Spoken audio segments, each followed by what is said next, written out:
Hello. Good day po sa lahat ng mga ka-business partners natin. Sana po maganda yung takbo ng negosyo nyo. Ito na naman po tayo para sa isang bagong utility apps system na magagamit natin sa ating pagninegosyo, especially sa mga nagpapautang.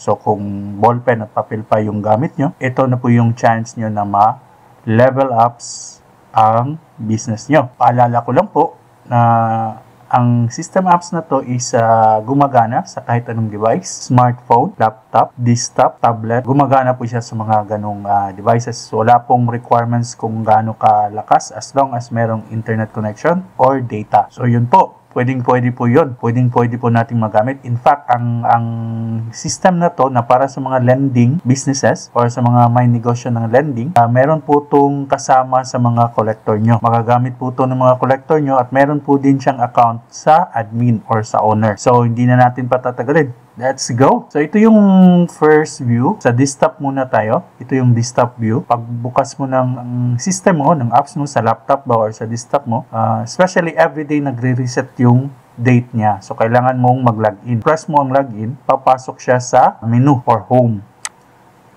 Ayan. So, yung pag-login mo, magre-register po siya sa cash flow nyo. Kasi meron po tayong cash flow dito. I-explain ko po isa-isa sa inyo ang mga menu na to. Mga menu na to is nandito rin po. Makikita nyo rin dito. 6 po muna siya sa ngayon. Pero, customizable po to. Pwedeng gamitin pwede nating baguhin kung meron kayong gustong ipabago. At saka, bear with me, ang formula po ng computation ko is sa akin lang. Pwede rin po natin baguhin yung computation or formula ng computation base po sa operation ninyo. Itong computation dito is base lang sa nalalaman ko. But you will get the idea na po. Meron po tayong transactions, page, collection, cash flow, clients info, filter dashboard, and user rule. So, first, punta muna po tayo sa user rule. Sa user rule, makaka-add ka kung sino yung gusto mong mga admin at saka yung mga collector. So, meron po tayong mga collector dito. Meron din po tayong admin, dalawa. So, pwede po kayong mag-add kung ilan at saka kung collector siya, ang makikita niya is yung page lang na transactions at saka collections. The rest is hindi niya po makikita tong 4 na to. Now, yun po ang function ng user rule. Tapos, meron po tayong filter dashboard para po sa report natin to. Like for example, kung meron kayong hinahanap na report, so kung anong date or magkano ba ang kinita sa kahapon or nakarang buwan. So, like for example, date start, date end. So, kailan? Yung 7 July 15, 2004, merong transaction ng cash advance, 2,000 na transaction release, total amount of interest, kung magkano siya, total interest rate. Meron po rin sa araw na yon, meron kayong collection filter na total amount due, magju-due sana ng 104. Total amount penalty, 0. Total amount collected, 3,383. So, meron po tayong sa collection. Makikita nyo kung anong nangyari nung date July at saka August, from July to August 29. So, ito po yung mga details niya. At ipapakita rin niya po dito sa kabila kung ano yung transaction sa araw na yun. Like for example, sabihin natin hanggang July or 15 lang. Ayan, walang transaction sa 15. So, sabihin natin 8 to 22. Ayan, meron nang pumasok na 22 kasi kasama yun sa 29. So, yun po.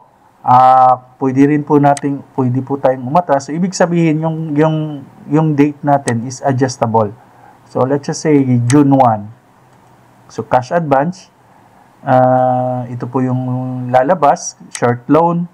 Babago rin. Ayan, makikita nyo. Mag-change siya. So, depende po sa transaction.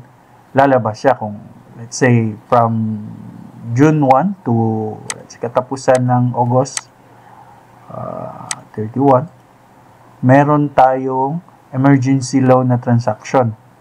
So, ito siya. So, yung client full name mo, makikita mo, emergency transaction, date, saka approve date, saka payment due. So, makikita nyo rin to mamaya. Now, yun po ang function ng filter dashboard. Meaning, pwede po kayong mag-filter ng data kung kailan nyo gusto. Last year, 3 years, 4 years ago, mga ganun. As long as naka-entry siya sa system na to. Okay? So, yun po yung filter dashboard natin. Now, meron din po tayong clients info. Dito po tayo mag-a-add ng mga clients natin.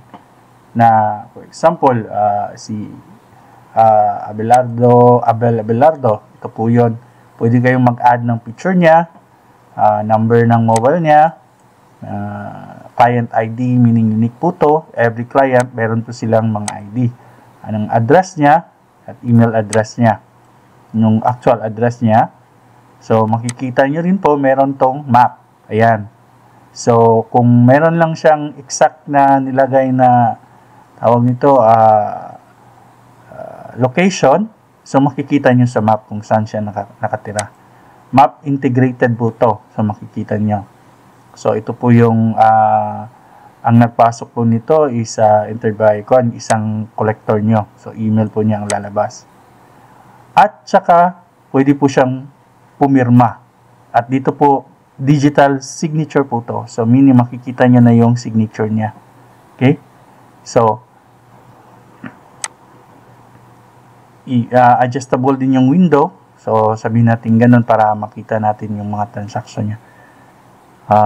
Makikita rin dito sa account niya yung mga transactions na tawag nyo to, in-apply niya sa inyo, na in-approve at meron kayong sisingilin sa kanya. For example, si Abel Abelardo, meron siyang transaction sa inyo. Ito yung transaction ID, parang receipt number niya. Yung August 17. Tapos, long-term loan ang ginamit niya. Monthly ang payment niya. Ang style ng loan niya is monthly. I mean, approved date. Pwede nyo po makita yung details nito pag nag-click kayo. Ayan. So, makikita nyo na yung details. Sa tawag nito sa isang client niyo. So, collection, amount, interest. Ayan po. So, i-explain ko rin po sa inyo. So, yun po yung i-explain ko mamaya pagdating natin sa transaction kasi mag-a-add tayo doon. Ngayon, ito po yung function ng client's info or client's page. Makikita niyo dito yung mga kliyente niyo. So, matatawagan niyo siya, pwede niyo ma-delete, pwede niyo ma-edit, location ng bahay niya, pwede niyo siyang tawagan, cellphone niya, pwede niyo siya ring i-message. Okay, add tayo ng isang client para sa example natin. Click niyo lang to pag nakita niyo itong mga ganito, green na may plus, add. Sabihin natin si Isa Ignacio. Let's say, para makita sa map, kasi yung map natin dito sa Pilipinas, hindi masyadong accurate yung ibang places kasi hindi nalagay. So, sabihin natin sa Gaisano Mall siya. So, yung system, hahanapin niya. National Highway, Bridge District, bibigay niya. Kasi meron na to naka-address na to sa map. So, ibibigay niya. But still, yung hindi naman, is lalagay na lang tayo ng malapit na tawag nito, identification sa kasi international ang tawag nito ang sa map niya. Sa atin sa Pilipinas hindi naman masyadong na map lahat, so kailangan na lang yung malapit, or kung gusto niyo talaga ilagay yung address niya, pwede rin. So okay, so yung mobile number niya, sabihin natin ganon, tsaka since ako yung nag-entry, so email ko ang magiging batayan dito. Malalaman mo na ikaw yung nag-add, or admin yung nag-add, or yung collector nyo, kasi malalagay yung email niya dito. Then, for example, upload tayo ng photo. Let's just say, sabihin natin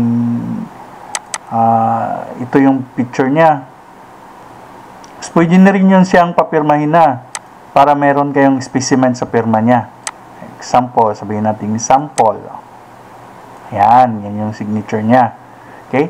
Tapos, pag meron naman siyang mga ID, pwede niyang kunan ng picture or ano pa man, kahit anong documents meron siya, pwede niyong ilagay dito. Unlimited po siya. Example, sabihin natin na Isa Ignacio, yung documents niya is ID. So, click nyo lang to, napicturan nyo, or meron kayong files para sa kanya. So, ito yung ID niya, sample. Ayan. So, lalagayan dito kung ano yung klaseng picture. So, mag-add na naman tayo ulit. Sabihin natin yung sidula. Or, ganito yata yung sidula. Ayan. Picturean nyo. Sabihin natin ito yung sidula niya. Okay? Ayan. Sample lang po kasi wala tayong picture sa mga kanila. So, ayun. So, kahit ilan ang ilagay nyo, masisave ng system natin. So, at least meron kayong reference. Okay? Yung mga contract or ano pa man, so dun nyo ilalagay. Dito nyo ilalagay. Pag na-scan nyo or na-picturean ng cellphone nyo, pwede na rin. So, yun po. Pagkatapos nun, meron na tayong basic na mga tawag nito, information sa client nyo. Save nyo na lang siya. Ayan. So, ayan si Isa Ignacio. Meron na tayong files ni Isa Ignacio. Ayan po yung signature niya. So, alam nyo na ito yung original signature niya. Tapos, ito rin yung mga documents niya. So, isa-isa, tawag nito itong transaction. Pag nanghiram siya o nag-loan siya sa inyo, dito makikita yung mga transaction niya. Tapos, yung mga collection na kailangan, nandito rin. Yung mga schedule ng collection. At saka, consignee, kung sabihin natin naging consignee siya sa ibang client mo, dito rin malalagay kung anong transaction yon. So, makikita mo rin dito kung anong transaction number, kung consignee ba siya o hindi. So, sa ngayon, wala pa. Ito pa lang, information pa lang kasi bago pa natin na entry. Okay, so, okay na yan. Tapos na yan. Meron na tayong data sa customer natin. So, let's just say, itong si Abelardo, meron bang consignee? Ito yung schedule ng mga payments niya. At magkano, ongoing pa yung status ng hiniram niya, ang payment. Ayan, katulad nito, meron siyang consignee reference, meaning sa transaction 206, Karene Advintorado, naging consignee si Abel Abelardo. So, makikita mo yung tawag nito, transaction, kung kanino siya consignee. Okay? So, yun ang maganda sa system natin kasi lahat ng information, basta na entry lang natin, malalagay siya. Yung payment niya, schedule of payments niya, yung transaction niya, kung ilan na yung mga transaction niya, nandito makikita. At lahat ng mga payments niya, nandito rin makikita. Okay? So, kung meron ba siya mga files, nandito rin, makikita nyo rin. Now, yun yung function ng client's info natin. Okay? So, yung cash flow naman, is for example, naglagay ka ng cash entry ko or nag-capital ka ng 100,000 sa simula ng negosyo mo, dito mo makikita yung mga takbo ng pera. Like for example, cash entry ka ng 100, so cash in ng 100,000. Tapos mayroong collection na nangyari, nag-add siya. Tapos mayroong processing na pumasok rin, pera din yon, so additional income. Then cash out, meaning yung mga total amount ng transaction sa isang araw sa nung August 16. Okay, so ito yung total cash out, like na nag-loan, emergency loan, lahat total yon is ito yung lalabas, dito lalabas siya. So magma-minus yan sa 100,000 mo or sa total nitong tatlo. So magiging let's say around 100 something like 102,000. Okay? So minus 12,000. So yun, ang lalabas is 19 na lang. Sa August 16, ito yung natira sa capital nyo. Sa pangalawang araw, sa susunod na araw, i-carry out niya yung total nyo. After that, kung ano naman yung collection na nangyari, ang total collection ng mga collectors mo, ma-add din dito. Tapos yung ilan ba yung processing, ilan ba yung ganito, yung cash out, meron bang nanghiram ulit, naglabas ka man ng pera. So magiging total niya is 41. So yun, makikita niyo na rin Sa susunod. Ito yung function po sa simula ng login. So, kailangan po kasi natin na mag-login para sa dates. Sa date, para ano yung transaction sa araw na to, papasok siya sa araw na yon. So, ito yung function ng login sa cash flow nyo. So, ito yung tawag namin cash flow. Okay? So, home or ito. Okay, minimize na natin to. Pwede rin natin minimize. So, yun po yung cash flow natin. Collection, well, dito po nyo makikita kung ano yung collection na mangyayari sa araw na to or sa latest na mga araw. Let's just say ongoing pa siya, yung mga paid, makikita nyo yung paid. Actually, parang reference page nyo to na ngayong araw na to, ito yung, or sa araw na mga nabayaran, I mean, ito yung mga by group na kasi, paid. Overdue, makikita nyo rin kung mga overdue, nandito siya. Now, ongoing is meaning sisingilin pa. So, ito yung mga sisingilin pa na mga dates. So, pero medyo mataas po itong collection kasi, of course, marami kayong customer, marami kayong clients. So, parang reference nyo rin siya. At makikita nyo rin yung kung sino yung collector or assigned collector. So, magjuju, merong nagjuju ngayon 9/4. Yeah, merong nagjuju. So, may kulay din siya, makikita nyo. Nag-due siya. Pag kinabukasan, overdue na siya. Okay? So, pag mag-overdue na siya, magka-count na yan, magcha-charge na. So, i-explain ko rin ito mamaya sa inyo. Okay? So, yun po. Ito yung sa collection page natin or sa system natin. Makikita natin kung anong nangyayari sa mga transaction. Collections or mga receivables. So, yun po ang collection page. Makikita nyo rin yan sa for example, kung i-click nyo siya, makikita nyo yung details niya. So, yung client is Belia. Ayan. So, mag-due date dapat bayaran. Or, tingnan natin yung mag-due date. Ayan. So, dapat meron siyang bayaran. So, dapat binayaran na niya. So, dito nyo rin ilalagay kung magkano yung babayaran niya. Pag nag-lapse na po ito ng 12 midnight, sumobra na, naging 9.5, automatic po, magcha-charge siya ng 5%. Again, kung magkano yung percentage na niligay nyo sa kanya. So, lalabas, like for example, tingnan natin yung transaction. Ang transaction niya, just natin, 5% ang interest. So, automatically din po, magcha-charge siya ng penalty na 5%. So, yung 5%, i-add niya dito. Tapos, hindi na po ito 383.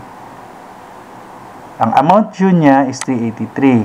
Pero, pag nagkaroon ng penalty, total amount overdue is dito niya malalagay. Dito nalalagay at plus yung babayaran niya na. For example, naging 500 na to. So, 500 yung babayaran niya. Total paid. So, meaning mapipaid to. So, ito po yung transaction niya. Pupunta rin po tayo doon sa transaction mamaya. So, pwede po kayong mag-entry dito. Pag, for example, katulad nitong account number 2001, pwede rin dito nyo ilagay yung bayan niya. Like, for example, 383.33. Ayan, paid. Pag once nag-entry kayo, paid, total paid, paid na siya. Okay? So, yun ang mangyayari sa collection. So, malalagay na siya dito. Ayan, 9.4. Pwede rin natin i-sort out to. Ito siya, aakyat sa taas. Pwede rin natin i-change siya. So, ayan, nabayad na. 383. Paid na siya. So, yun ang function ng collection natin. Tapos, sa transaction, ito yung importante. Ito yung mga customer nyo na may transaction sa inyo. Going, makikita nyo yung status, bago, new.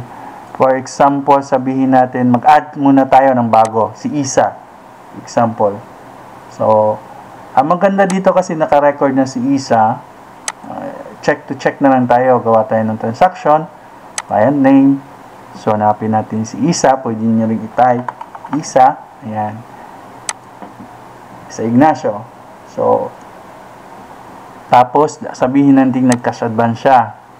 Anong klaseng type of terms, daily ba, monthly, or yon. Sabihin natin daily lang siya. Okay? So, for approve siya ngayong araw na to. Tapos, payment due niya is magsisimula every 15.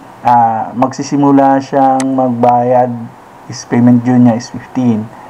Let's say, ito yung first payment niya and the rest is ganon. So, let's just say, payment due. Okay, i-release natin yung pera. Approve na, i-release natin yung pera sa araw na to or nasa sa inyo na. Then, magsisimula siyang magbayad by 9:15.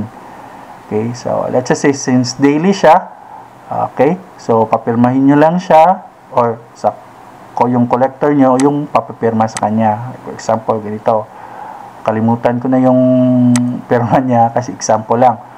Now, let's just say consignee, hanapan natin ng si Juan de la Cruz or Rica Pareho. Sabihin na si Rica Pareho yung consignee niya. So, pirmahin din natin yung si Rica. Yan. Okay? So, kung meron kayong i-add ng mga remarks, note nyo lang dito. Like, for example, test. Okay? Then, collector, i-assign nyo kung kaninong sabihin natin ka Inday Sara natin ibigay. Okay? Then, after that, punta tayo sa transaction. Tapos na yan. So, details yon. Ngayon, sa transaction, dito na yung mga figures. So, pag nakita nyo itong ganito, asterisk, meaning, at saka ito, required siya na maglagay ka. Let's just say, ano ba yung niya? Cash advance. Okay, nag-cash advance siya ng 5,000. Sabihin natin ganoon. Ilang payment? 1 week. So, 7 days. So, magkano yung interest? Let's just say, 5% lang yung interest niya. Automatically, nakikita nyo, kukwenta siya. Magkukompute siya. Total interest in 7 days, yan sa 5,000 is 1,750. So, yun yung total interest sa whole amount, capital amount niya. Tapos, amount rendered, 5,000 per collection, 964. Ito, fixed na siya, 964 na yung babayaran niya. Pero, yung amount rendered is babawasan pa yan ng processing fee. Let's say, yung processing fee niya is, let's just say, 300 yung processing fee niya. So, matatanggap niya is 4,700 na lang. Pero, yung collection mo sa kanya and 7 days daily is itong 964. So, ayan. So, tapos na. Ang maganda dito, manonotice nyo after na ma-save nyo siya yung magagawa, ang system gagawa mismo ng sariling schedule based sa number of payments niya and sa daily. Kung daily siya, so let's just say magsisimula yung overdue niya is 15. So 15, 16, 17, 18, 19, 20, 21. So yun ang mangyayari. So 21. So now, okay na. I-schedule niya in 7 payments collection. Hindi nyo na kailangan pang mag-entry ng anong date, kailan pang date, or automatic yung system na ang magbibigay sa inyo. Once na save natin. Ayan, record na si Isa Ignacio, cash advance sa transaction, daily, 914. Pag binuksan nyo to, nag-click kayo dito, adjust natin. Yan yung mga pirma. At dito nyo na makikita yung collection schedules. See? So, 9:15, 9:16, 17, 18, 19, 21. May schedule na siya. Kung kailan yung payment na mangyayari. Mag-overdue siya. Okay? So, yun. So, pero pag binago nyo, hindi siya daily, kailangan gumawa kayo ulit ng bagong data. Meaning, okay, sinabi niya, hindi ko na lang i-daily, gawin ko na lang weekly. So, gagawa talaga kayo ng bagong data. Delete nyo lang siya, tapos gagawa kayo ulit. So, yun ang mangyayari doon. So, sa ito na yung schedule ng payment niya. Okay? At saka magkano, makikita nyo na. So, nandito yung lahat. Yung, for example, types of terms, cash advance. So, kung gusto nyo makita yung tawag nito yung data niya. So, ito yung data niya. Ayan, yung kanina sa client's data. Meron na siyang schedule. Meron na siyang nakalagay na schedule sa account niya. Okay? So, yun. Tapos, yung pirma, yung payment due niya nagsimula ng 15. Yung consignee niya, makikita nyo rin yung data ng consignee niya, wala pa. Ayan, ito na yung reference ng consignee, Isa Ignacio C. Kasi nagsiri ka, nag-consignee kang ka-isa. So, meron na siyang record. Alam nyo na, ikaw pala yung consignee ni Kuan. So, yun. Now, each and every time na magbabayad siya, magma-minus to dito. So, for example, sabihin natin itong si Isabela Cruz. Bayad lahat. So, 0 na siya. See? Nag-0 siya. Ongoing. Ayan, may binayad. So, 2.5 na lang. Okay? Ay, yung balance niya. Kasi, konto ang transaction niya is weekly. So, weekly, number of payments is 5. So, 5 schedule, 1, 2, 3, 4, 5. So, binayaran na yun. So, 1 to 50, 1 to 50, 1 to 50. So, ang natira na lang is 2,500. So, ito na rin yung balance niya. Makikita nyo rin yung balance niya. Once na paid siya, itong ongoing magiging paid na siya.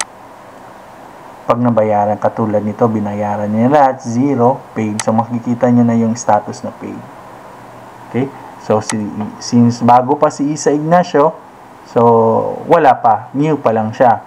Pag nagsimula ng bayaran, for example, binayaran na to, sabihin natin, click na. For example, nagbayad siya. So, pwede na lang, for example, punta tayo dito, Isa Ignacio, okay, nagbayad siya. Click nyo yung first schedule niya. Binayaran nyo ng 964.29. Ay, 64.29. Okay? Paid automatically. So, pag tinignan nyo yung schedule niya, bababa na yung kanya. And then, ongoing na yung status nito. Babago yan yung status. So, paid. So, 5,000. Ayan na. Pwede nyo ring i-print to PDF at ibigay nyo sa kanya. Example, ayan. I-print natin. Antayin nyo lang matapos siya. Pag natapos na yon,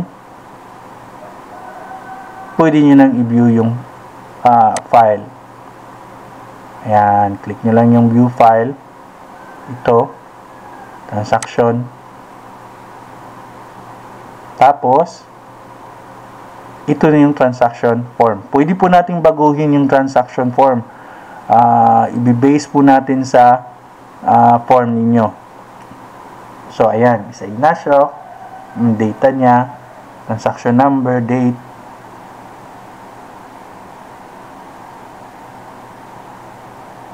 Yung collector. May remarks kayo. Ito yung remarks. So, ito yung mga schedule. Pwede nyo itong ibigay sa kanya. At ito yung signature niya. So, consignee signature at signature nung one. Pwede nyo ibigay sa kanya. Send sa kanya through PDF. So, walang papel na magagamit. Walang aksaya. So, ibigay nyo lang sa kanya. Meron na siyang kopya. So, yun. Yun yung gamit ng PDF print at saka view file. So, since uso na yung meron namang mga social media na tayo, pwede nyo nang isend sa social media niya. I-message nyo na lang siya na ito yung form mo. Lahat ng ito mababa, pwede natin baguhin based sa branding ng company nyo, kulay ng company nyo, ganon. Pati logo pwede natin baguhin. Okay? So, ito yung function ng PDF print at saka view file. So, see? Mabilis siya, madali na lang kasi auto-schedule siya ng date. Hindi nyo na kailangan magbilang pa sa daliri nyo. Total, makikita nyo na yung total interest rate. Itong formula na to, akin-akin lang to, pwede rin natin baguhin to based sa operation ninyo. Okay? So, Sa ngayon, ito lang muna. So, ayan, makikita nyo na. Tapos, pwede nyo rin i-edit yan kung gusto nyo. Pero ang makaka-edit lang nito po is yung admin. The rest, hindi na. So, okay. So, yun po. Tapos, yun yung sa transaction. Sa collection, makikita nyo na rin dito yung schedule niya. Nagbayad ngayon. Ayan, nadagdagan na yung account. 2008 yata yung transaction ni Isa Ignacio. Ayan, 2008. So, madadagdagan na sa collection, 2008. So, the more na meron tayong mga schedule ng kuan, makikita nyo dito.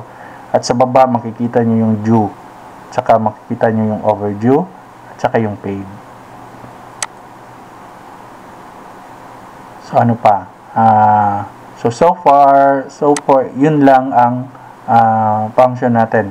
Cash flow, clients, makikita nyo yun sa side niya. Now, papakita ko rin sa inyo kung ano yung itsura ng sa collectors.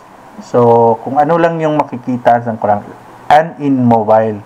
So, ito kasi sa desktop. So, punta muna tayo sa collector side. Okay. Ito yung sa collector natin.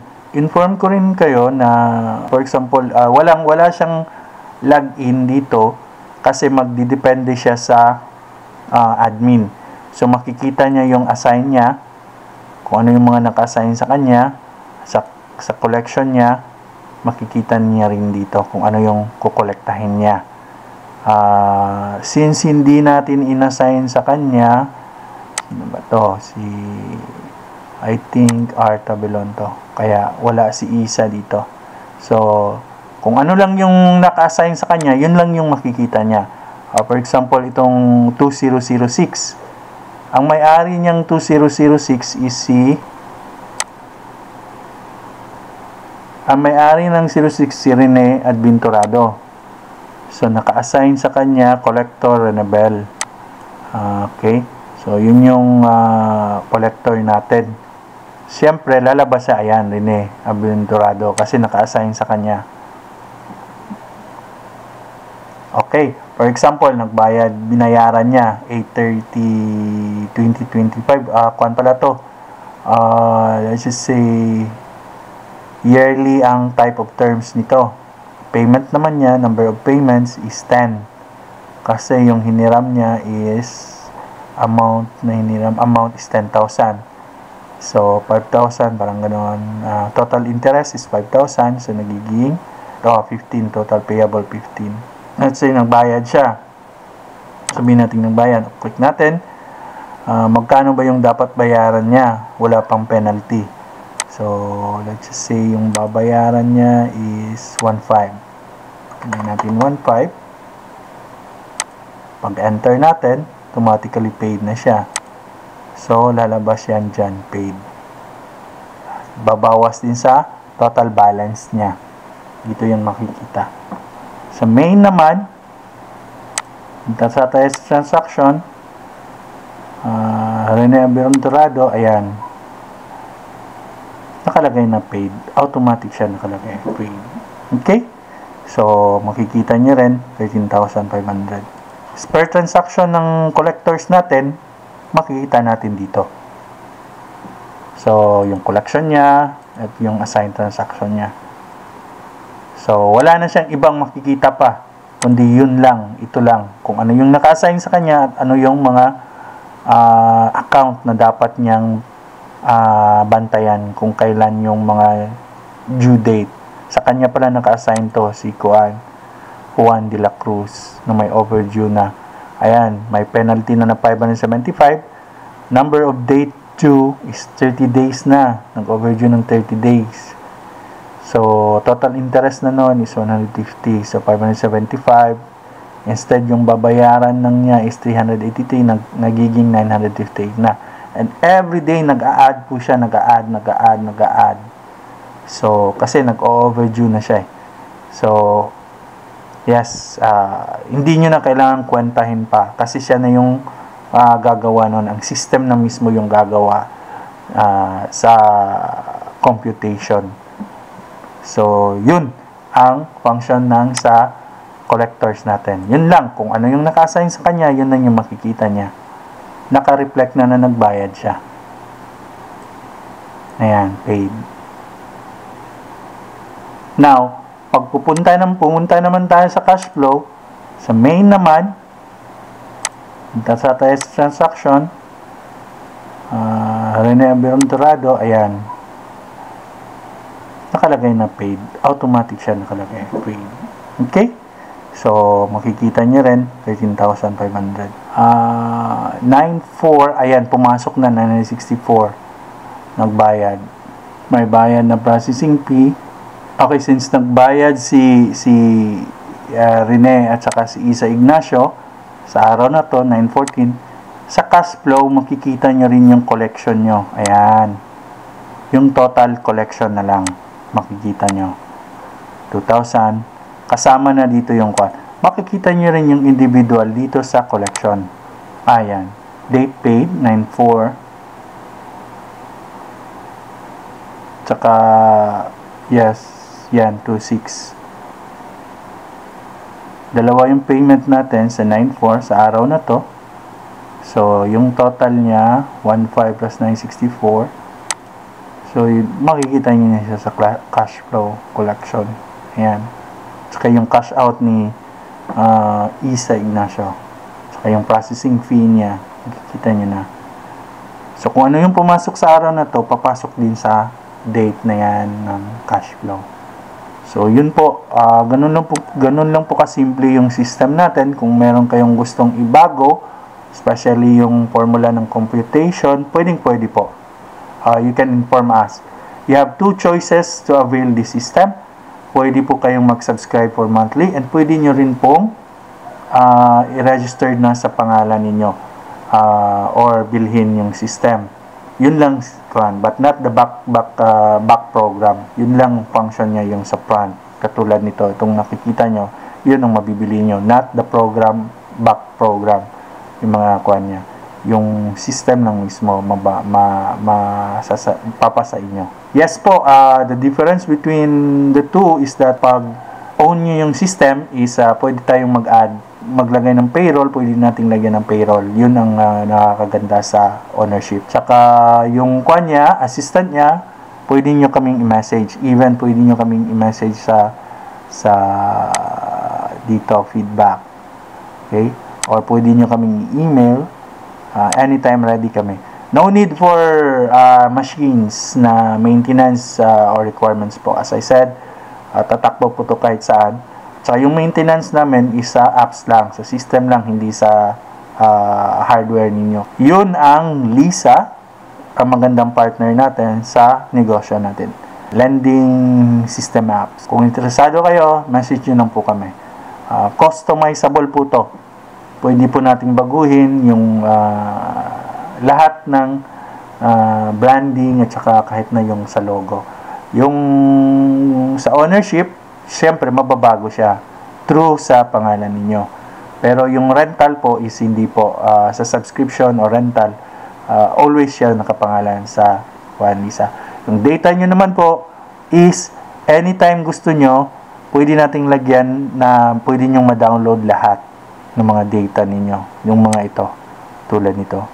So, yung system natin has at least 3 layers of security po. Personal security, meaning yung email ninyo, siya lang yung makaka-access. Second layer of security, international ang database niya, Google company, so meaning malaki po yung security nila. So, hindi po basta-basta ma-hack yung data ninyo. At saka, third is, as I said, since internal system is email yung gamit natin, so yung mga collectors nyo, hindi sila makaka-access sa main data nyo. Or no one can access it kung hindi nila manakaw yung email nyo. At saka sa aming side naman, we make sure na yung mga email niyo is confidential. Kayo lang nakakaalam. So, make sure din po na alam nyo yung password ng mga email niyo. So, yun po ang 3 layers of security ng system natin. So, yan po si Lisa, magiging secretary partner sa inyong lending business. Okay, thank you, and hopefully naintindihan nyo, at kung merong mga tanong, message lang po kayo anytime. We will answer promptly po. Hopefully lalago yung negosyo nyo, and good luck po. Ingat po palagi. Thank you.